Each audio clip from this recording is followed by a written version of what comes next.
mention it so often. In order to prevent this pandemic, as COVID crisis appeared, some say there are two shots. First is zero tolerance, and the second shot is education. Well, you see, to bring my country into European Union, our Ministry of Education decided that we should take out history as a subject so that nobody will remember what happened. And although legislation was not put into Parliament, it did not pass, we decided, our government decided, that they will start collecting books from schools from last week. I can show you now photos of books being collected on trucks to be burned because there are historical facts inside.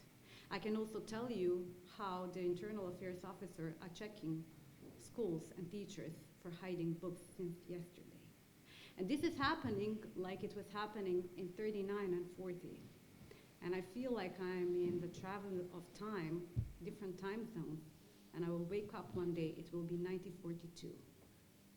So I'm here today telling my story in front of you, so you will know that I stand for what is right and what is true, even if I stand alone.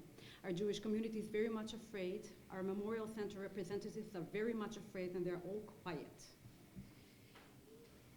They say that the barricades fell, that my presence in the technical government opened a door for clear anti-Semitism.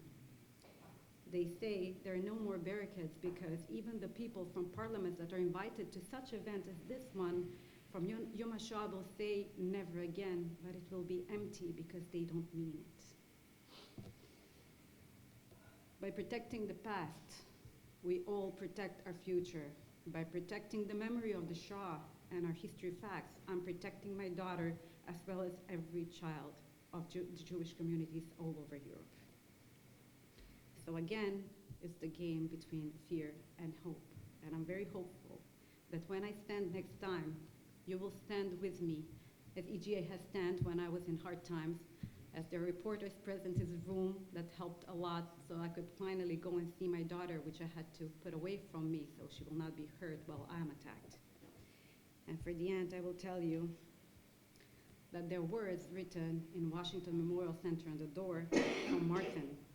It says like this: first they came from the socialists, and I did not speak out because I was not a socialist. Then they came from the trade unionists, and I did not speak out because I was not a trade unionist. Then they came from the Jews, and I did not speak out because I was not a Jew. Then they came from me, and there was no one left to speak for me. So speak now as loud as you can. Thank you.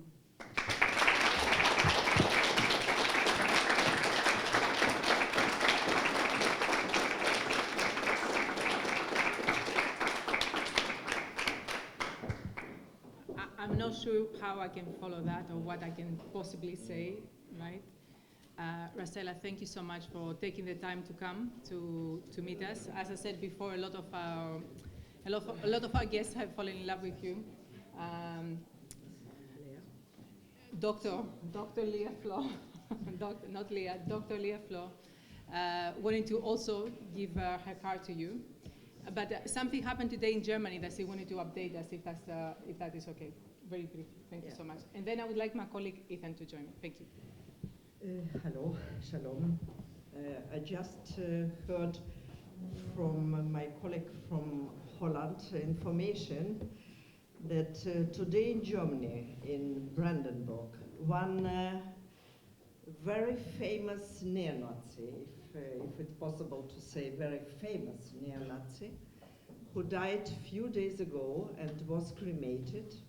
He was buried today in a grave of very famous Jew. I think there's three of his ashes on his grave, right? So the neo-Nazi, inside, yes, inside or in his grave. So the neo-Nazi, basically, I don't know whose wish it was. I think people can't Jews can't realize it, can't understand what is happening. Yeah, look at the young girl. She's sitting with open mouth and can't believe that it's possible. You see, it's possible. A neo-Nazi who was a great anti-Semite. He said that Shoah never happened. He was buried today in the Jewish grave, where a Jewish person was buried a few years ago.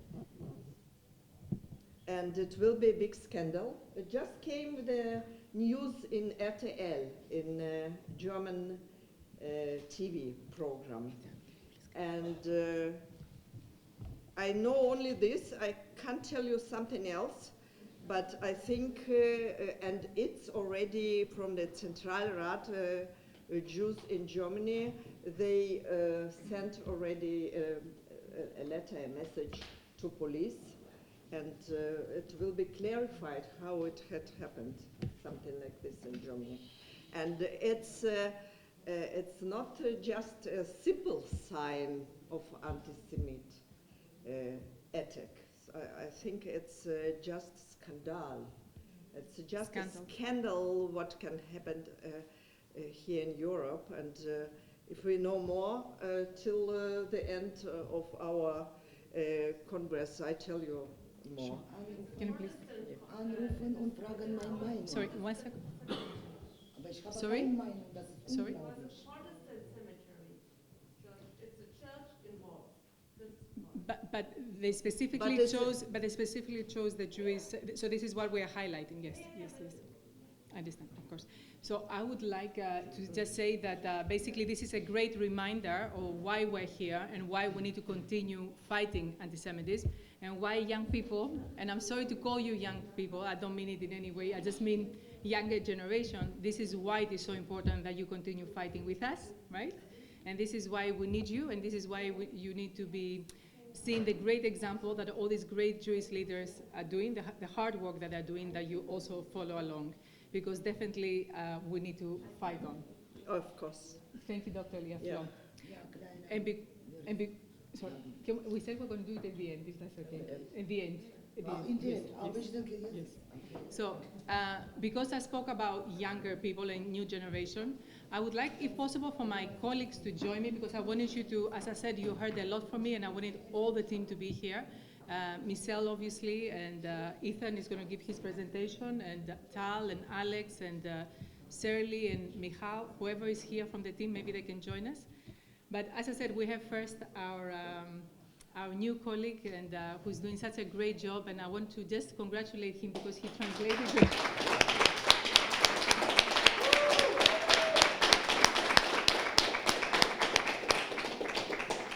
Ethan, I think you got the biggest clap of all, okay? So. It's for translations. It's fine. No, it wasn't. You did such a great job, and maybe you want to present your work, and both for the bootcamp and please. Of course. Yeah. So my colleagues, if they can come, so we're ready. Yeah. This is the last presentation. Thank you. Okay. I hope you can hear me just fine. This works. Okay, I hope you can hear me just fine. So I'm first of all going to start by explaining a bit of who I am, what I'm doing right now with my team, and how I think that the next generation is important in our work of advocacy. So right now we have a team that is rightly sitting in front of us, part of the EGA from all over Europe, whether it be Denmark or Italy or Spain or the Netherlands. And we are really dedicated our mission of unity to be able to educate people around us, to become community leaders that will inspire others. Part of my responsibility as well is organizing boot camps. Now, what are boot camps? Boot camps are these seminars for 2 or 3 days. Boot camps are these seminars for 2 or 3 days in which young people from all over Europe come together to a specific place and they learn everything there is about being able to defend their own identity and Israel for the next generation. Because as important as it is right now to be here standing in front of you, I think that it's also important that we consider the next generation. We call and we say the next generation here, the next generation there, but we should be able to really put our people from that generation forward. So that is more or less what I'll introduce myself with. Then aside from that, I've got a little speech. I know that all of you are very tired, so I'll try to keep you updated on the process where I am in my speech. But first of all, again, thanks for having me, ladies and gentlemen. As the newest additional employee for the EGA, I truly feel honored to stand in your midst. Moreover, I am proud to see relations between various Jewish generations flourish, as we have seen with the younger participants of this conference. mingling and connecting with people of note willing to share their knowledge and expertise. You see, the fact is, having half a dozen members here is not sufficient. Yet, we hope the contributions that we make and that we made and the knowledge gained will cause a snowballing of engagement in all aspects regarding Jewish identity, its representation, and our relevance towards Israel. Let me introduce the wonderful young team from the next generation, which is present. Youth from all over Europe, as I mentioned before, are part of our wonderful EGA family. This network of Jewish community leaders and project pioneers are relevant to the next generation of Jews in Europe, which I believe has been the focal point of this conference all along. It is ironic to discuss the next generation of Jews in Europe without gigantic efforts to include young voices in the discussion undertaken by older community leaders. I obviously do not represent the voices of all young Jews in Europe, but there seems to be a general consensus on the challenges of young Jews, which we have discussed thoroughly through action plans. Here are the issues, and here are the long-term solutions. Ladies and gentlemen, as part of our international network present today, the general issue of anti-Semitism is certainly a problem. Yet anti-Semitism shifts, molds itself through different societies and has various origins. It is simply insufficient to not break down anti-Semitism. Now, among students and general millennials, the issue of anti-Semitism originates mainly from blind ignorance, stereotypes, and dual loyalty accusations. Now, meaning by dual loyalty is the notion that European Jews are more loyal to Israel than their home state, allegedly willing to betray their state as Zionist agents. We talk about this a lot in American media, that there are a lot of American Jews that are more loyal to Israel than to the United States. However, through ADL, we found out that there are more dual loyalty attitudes in Europe than there are in America. For example, Poland. A recent study found out that 64% of the Polish population believes that their Jewish compatriots are more loyal to Israel than to Poland itself. In academic institutions and among students, Jews are associated with two notions, either as victims during the Second World War or as aggressors in the Middle East. And there's this huge gap in the middle, which there is just no interest for, and that none of us care to elaborate on. We're told that we must go out of the Middle East, or that we must return to the Middle East. We're allegedly pushers for Bolshevik communism by far-right movements and capitalism for far-left movements. We simultaneously import illegal immigrants whilst pushing for a supremacist state. We are the definition of the polarized.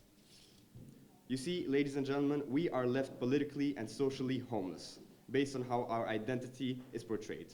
Many of these associations are historical. Is any of this surprising in your minds?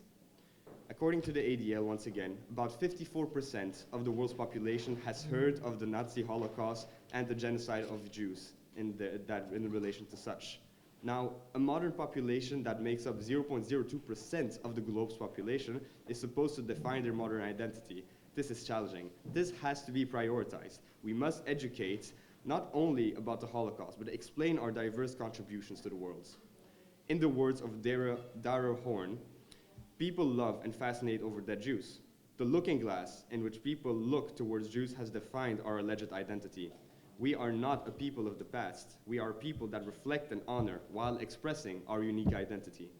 Therefore, it is time to come out of the shadows, reclaim our identity. We cannot afford the sense of gray assimilation when we are told to take off our kippas and mask any signs associated with the Jewish people. To cut it brief, we need to have unapologetically young Jews that are ready to explain their complex identity, ready to answer the ignorant questions. If we keep sheltering, what else will define us but our darkest chapter in Hollywood movies? I come to this realization due to my own experience. At European universities, I am not the only Jewish student that was met with the phrases and questions such as, "You're the first Jew I ever met," or "Tell me about your crimes in Palestine. Do Jews have a nation they hate?" And even, "Wow, I did not know that you guys still exist. Meeting you is like meeting a unicorn." Every single one of these sentences I've heard basically from other people in university. I've never met a Jew before.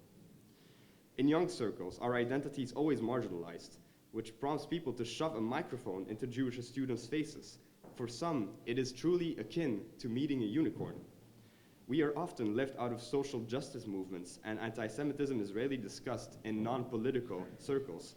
The sentence, "for the many, not the Jew," resonates more than ever.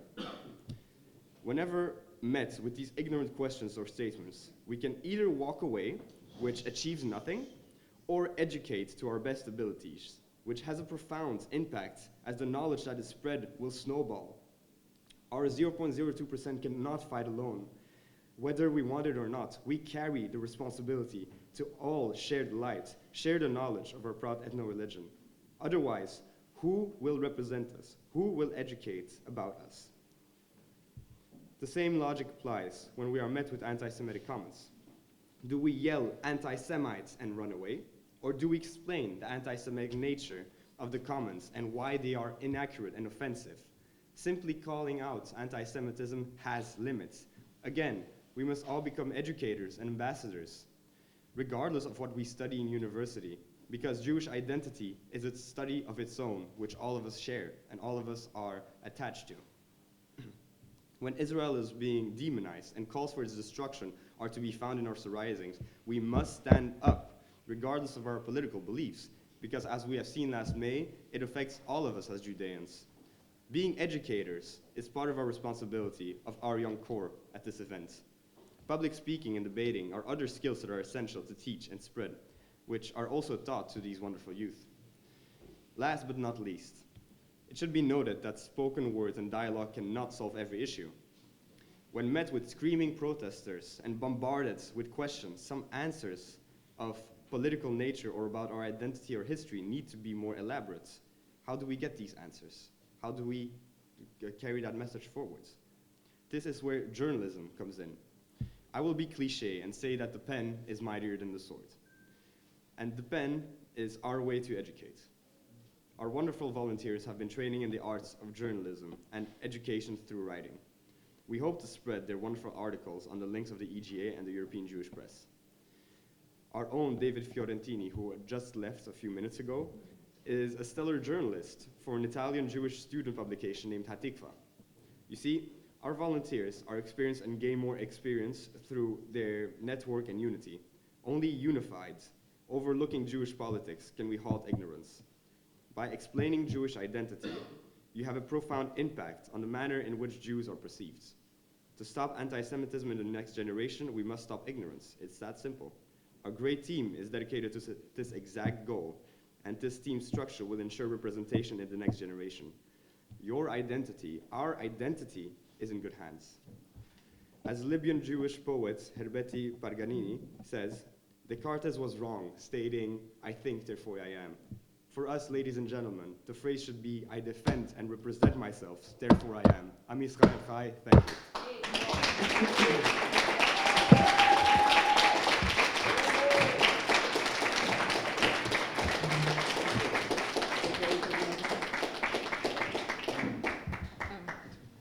Sorry, so if I can ask our team also to join us? So, I'm here to announce that very soon we are going for lunch. I hope you're all waiting for this announcement. Tell me if my microphone works. Okay. So, Ethan, thank you so much for your very inspiring words. I would like to, first of all, thank each one of you for making the effort to participate from all over Europe. We're having Jewish leaders from many, many, many countries. We're having journalists from many countries. We're having rabbis from many countries. Thank you so much for making the efforts to come.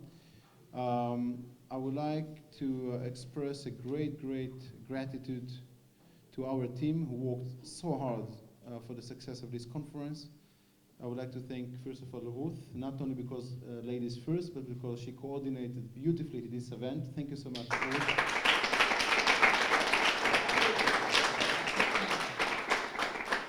And with your permission, I'm going to mention several names so we can just upload at the end for everyone together. I will be asking my team, the team to join, please. So we have Alex Benjamin, the director of EGA and APA. Ethan. So unfortunately, Alex is on parent duty. He's picking up his Okay. child. So I would like to thank Eitan Bergman, I would like to thank Shlomo Dean, who is the head of our legal department and social media. I would like to thank very much Misha, who is working in our diplomatic department, was running so beautifully the event with inviting so many officials and diplomats.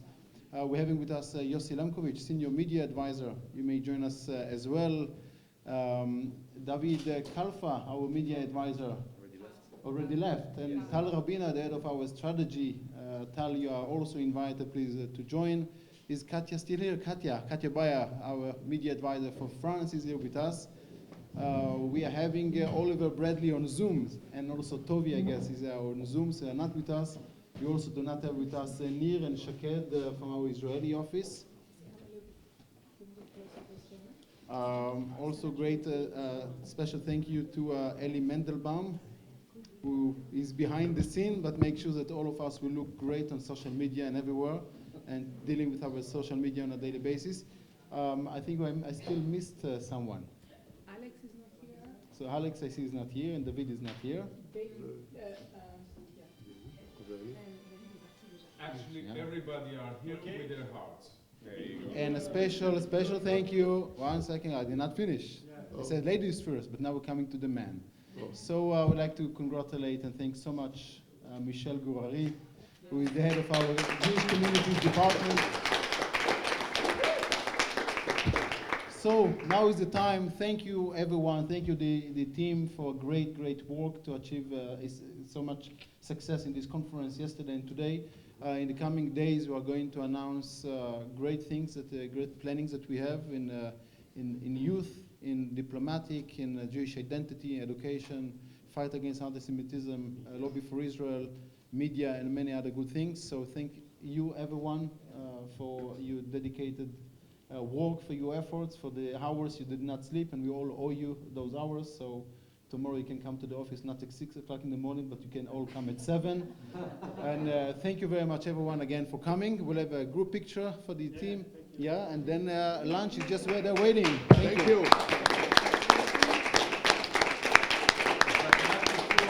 But not before we thank our chairman for the aspiration. One second. And now I would like to ask Romano Bolkovic from Croatia, who is the member of our committee to combat anti-Semitism for the Baltic. Sorry, for the Balkan states, please, Romano. Ellen and Konstantinos, advisory board. Advisory board.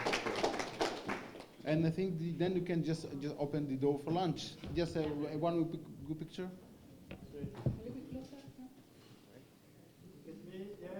Only look at him. Thank you so much. Thank you very much, everyone. Thank you.